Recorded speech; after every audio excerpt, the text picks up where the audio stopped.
Whether you call it revenge, payback, or just hard-nosed politics, tomorrow's Republican primary for South Carolina's 1st congressional district is shaping up to be a dramatic proxy fight between incumbent Nancy Mace and Kevin McCarthy, the former Speaker of the House, who she helped oust last fall.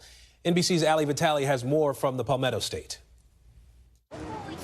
Around Charleston, South Carolina, shade isn't just thrown by the Palmettos. Check out just a few. This is just a sampling of Catherine Templeton's lies. Our current congressman goes to Washington and votes however she wants. This race to oust Nancy Mace is the first of the primary challenges to the 8 Republicans who voted out former Speaker Kevin McCarthy last year. I'm on the side of the people. I'm not on the side of the establishment. Now Mace appears to be Act 1 in McCarthy's revenge tour, though he says he's not out for payback. Are you on a political vengeance tour?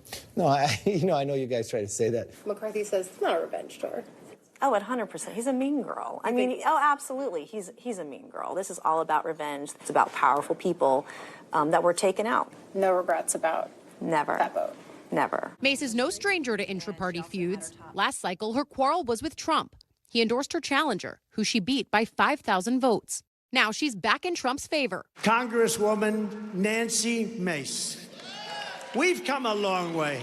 Well, we've come a long way. A full circle moment for the woman who called on her party to start over from Trump after January 6th. This was an easy call supporting Donald Trump because we've had 4 years of Joe Biden. Mace has outraised and outspent her nearest opponent, Catherine Templeton, a Trump backer and former labor secretary to former Governor Nikki Haley. She's widely seen as McCarthy's pick in this race. I haven't talked to him about taking out Congressman Mace, but I have asked him to help me raise money. Mace's vote to boot the speaker is why she's in it. Like I saw you say that's when you decided you were running. Absolutely.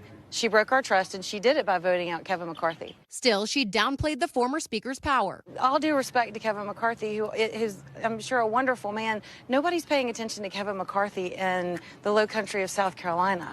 On the airwaves, though, self-serving politicians like Nancy Mace. Follow the money, find the rhino. That's Catherine Templeton. GOP groups in for more than $8 million. PACs tied to McCarthy, among the biggest spenders. Now it's a proxy battle at the ballot box where voters settle the score, one way or another. We need mature adults, not silly girls. I want to win bigger than ever before on Tuesday night because I want to send a message to Washington that voters don't care about D.C.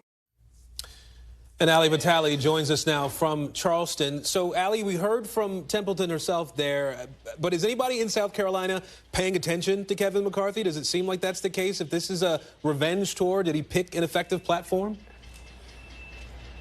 Look, at this point, McCarthy might be more a vehicle for getting Mace out of office. You're seeing specifically the way that groups that are aligned or allied with the former speaker are spending big on the airwaves here, trying to go negative on the incumbent, on Nancy Mace. For Mace, though, and in our conversations with sources on the ground who know South Carolina so well, the McCarthy vote could be both a knock against her, but also something that helps bolster her independent credentials. We know that conservative voters love people who go against the establishment, who aren't afraid to buck the grain of the party. Certainly, Mace going against McCarthy did just that. She thinks it could help her, and so do some experts who know South Carolina well. So, if this is a revenge tour, who's number 2 on the list here? This is the first act of the so-called revenge tour. And again, McCarthy might not think it's that, but we know the way that he talked about these members who voted against him. We know that these challengers also didn't come out of thin air. So next week, we'll head to Virginia's 5th congressional district. That's where Congressman Bob Good, who's now the head of the rabble-rousing Freedom Caucus, will face his own challenger, a state senator there who's actually earned the endorsement of Donald Trump. It's going to be a very different dynamic than what we've seen on the ground here in Charleston, where Mace has Trump's endorsement. She's a powerful incumbent.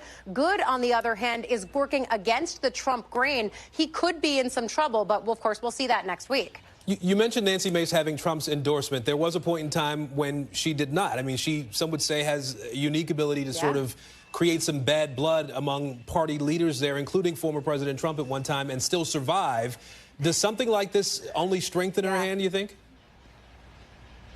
She has a knack for that, certainly. And I think that she relishes the idea that she has earned attention for bucking the establishment, for going against the powerful people that are at the top of the party. Certainly, it was something where you saw her with that scarlet letter A in the piece. That was something she wore and really earned attention for after the vote to oust McCarthy. That attention getting is also something that her critics are seizing on here in this race, saying that she's not in it for South Carolina voters. She's in it to earn attention and media for herself. Of course, Mace would say that she's still in this for South Carolina voters. She pointed to several different moments of constituent services, but that's really what she's trying to point to here. But look, on the Trump of it all, she is someone who endorsed the former president at a critical moment here in South Carolina. It didn't go unnoticed by a lot of people, including Trump, because now he's back in her corner. All right, Ali Vitali for us in Charleston, South Carolina. Ali, thank you. Thanks for watching. Stay updated about breaking news and top stories on the NBC News app or follow us on social media.